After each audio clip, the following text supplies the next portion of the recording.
Prince William's door is reportedly completely bolted shut, not metaphorically, not as a passing phrase. According to multiple sources close to the family, that is the exact description being used right now to explain William's position on reconciling with Harry. And it's a description far more absolute than anything we've heard from inside the palace in years. While King Charles has reportedly been warming toward Harry, even meeting with him privately at Highgrove in recent weeks, William is said to have drawn a hard line that nobody, not even his own father, has been able to move. So what does it actually mean when the future king refuses to budge, even as the current king tries to heal the family? And why do royal insiders believe this specific standoff could define the monarchy's next decade? Let's get into it. To understand how absolute this refusal really is, you need to understand what's changed everywhere else in this story, except with William. For years, this entire family conflict looked relatively unified from the outside. Charles, William, and the rest of the family broadly aligned in keeping Harry at arm's length following the interviews, the memoir, and the documentary that dragged private grievances into public view. That unified front has reportedly started to crack, but not in the direction most people expected. Charles, according to multiple sources, has been the one to soften first. Insiders point to a private gathering at Highgrove House as an early signal, a quiet, low-profile meeting that reportedly represented the first real thaw between Harry and his father in years. For a king said to be increasingly conscious of his own health and the time he has left, that gesture makes sense. What doesn't fit as neatly is William's response to it, because according to royal commentators, William hasn't followed his father's lead at all. If anything, sources suggest he's dug in harder. While Charles was reportedly opening a door, William's was described as bolted, not cracked, not ajar, not open to discussion under the right circumstances. Bolted, shut, locked from the inside with no apparent intention of unlocking it any time soon. That distinction matters enormously, and here's why. A king reaching out to his estranged son is a father's decision. It's personal, it's emotional, and to some extent it's Charles's to make on his own terms. But William isn't just Harry's brother. He's the future head of an institution that Charles currently leads, which means William's refusal isn't just a personal boundary. It's a signal about what direction the monarchy takes once Charles is no longer the one setting the tone. Royal commentators have pointed out that this puts Charles in an unusually difficult position. He can extend warmth to Harry all he wants right now, but any reconciliation he builds could be entirely undone the moment William takes the throne, if William's current position holds. That reality reportedly hasn't been lost on Charles, and insiders suggest it's part of why he's moving as quickly and privately as he has, trying to build something real with Harry while he still has the influence to shape how the institution treats him. For William, though, none of that urgency seems to be changing anything. Sources close to Kensington Palace describe his position as rooted in something far more personal than institutional strategy. Unlike Charles, who experienced this conflict largely through official channels and public statements, William reportedly experienced it as a direct target. Conversations he had in private, described publicly by Harry in ways William never expected or consented to. That, according to those who know him well, isn't something he's prepared to simply set aside because his father wants a family photo before it's too late. But that emotional explanation may not be the whole story either. Some royal analysts believe there's a second, quieter calculation happening underneath William's refusal, one that has less to do with hurt feelings and more to do with control. If William allows reconciliation to happen now, on Charles's timeline and Charles's terms, he loses the ability to shape how and when that reconciliation eventually occurs under his own reign. By holding the line now, insiders suggest William keeps that decision entirely in his own hands, for whenever, if ever, he decides the moment is right. That theory would explain something that's been puzzling royal watchers for weeks, why William hasn't simply issued a private, low-key gesture of goodwill, the kind that costs him nothing publicly but might ease tension behind the scenes. According to sources, there's been no such gesture, no quiet message, no informal acknowledgement, just silence, and according to multiple reports, a door that remains, as described, completely bolted shut. That silence is starting to create real friction elsewhere in the family, too. With Harry's UK return now underway, and reports suggesting a full security package may be part of the arrangement going forward, the practical reality is that Harry is going to be physically present in Britain more often, not less. Every major family event from this point forward carries the possibility of William and Harry being in the same room, and according to insiders, William's current position gives no indication of softening even for the sake of avoiding those inevitable encounters gracefully. That's creating pressure not just on William, but on the entire family's ability to present a coherent public image.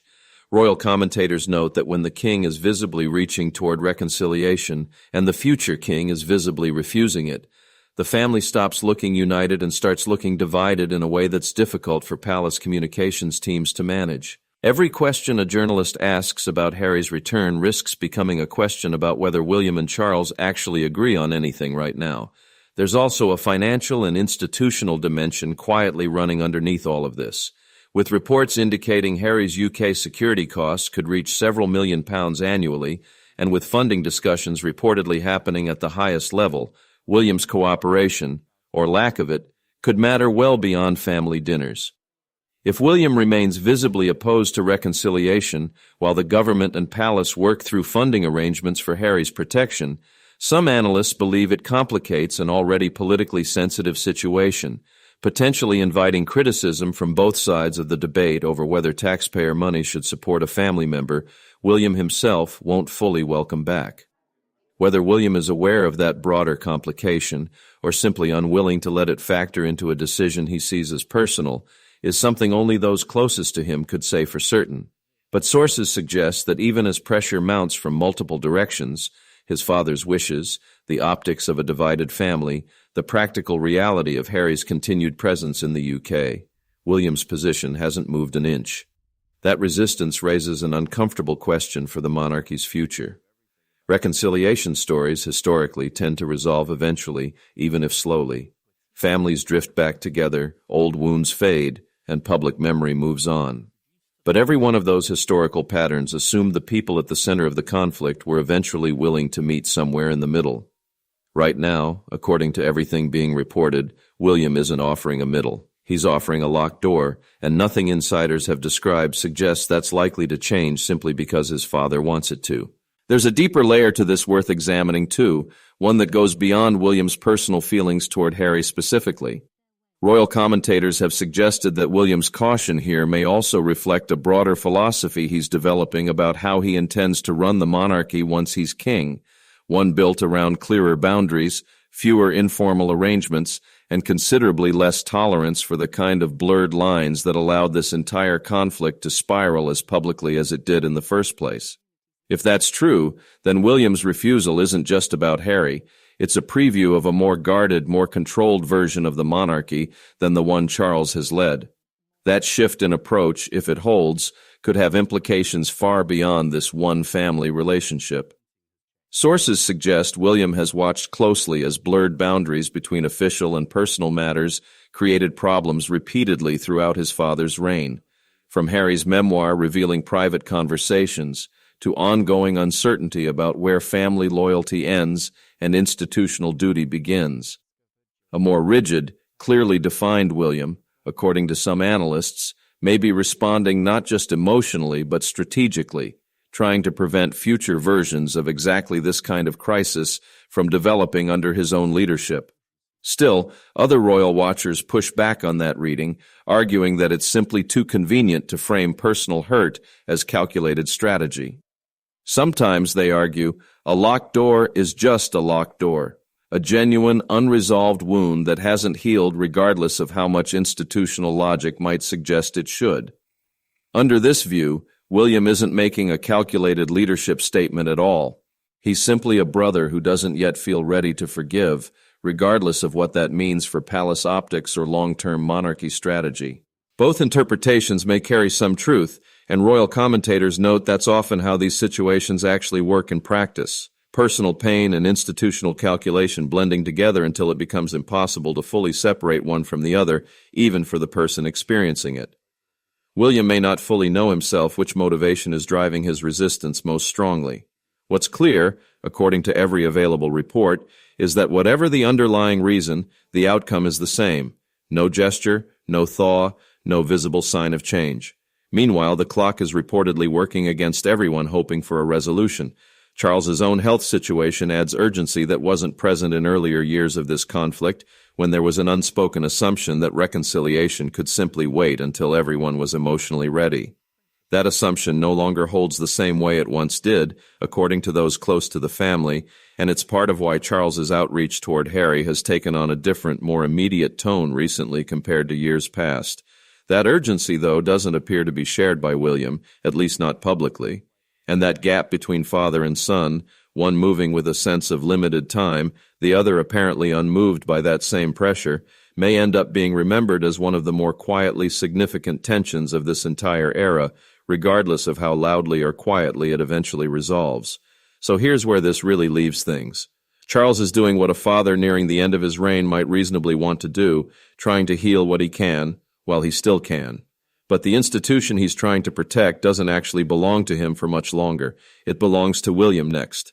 And if William's door really is bolted as firmly as insiders describe, then whatever peace Charles manages to build with Harry now may only last as long as Charles himself remains king. That's the real story here. Not whether Harry is welcome back in Britain, reports suggest on paper that he is.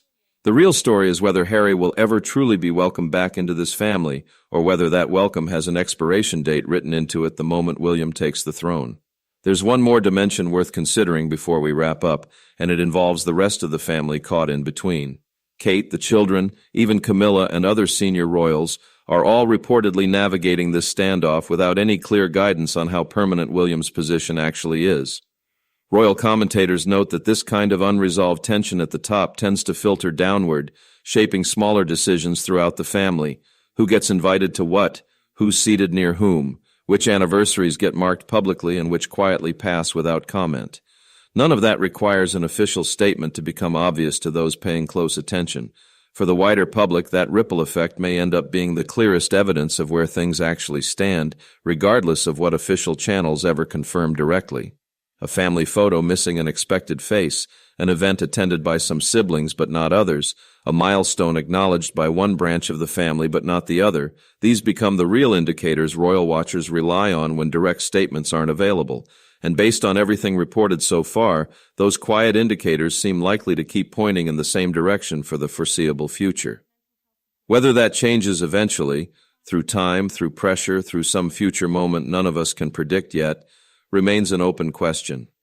But for now, the door stays shut, the king keeps reaching, and the rest of the family waits to see which one of them the future actually belongs to. It's worth remembering, too, that stories like this rarely stay static for long. Royal watchers who have followed this family for years know that positions described as absolute one month can shift dramatically the next, often triggered by something as small as a health scare, a public event neither side can avoid, or simply the passage of enough time for raw emotion to soften into something more manageable. Whether William's bolted door eventually becomes a cracked one, or whether it remains locked well into his own reign, may end up saying more about the future character of this monarchy than almost any other single decision he makes in these early defining years. So what do you think? Is William right to protect the boundaries he's set, even against his own father's wishes? Or is he making a mistake that could define his reign before it's even begun? Let us know in the comments below. And if you want to see how this develops, make sure you're subscribed, because we'll be covering exactly how Kate is reportedly positioning herself in the middle of all of this, and her approach might be very different from William's. Thanks for watching Crown Signal Report. We'll see you in the next one.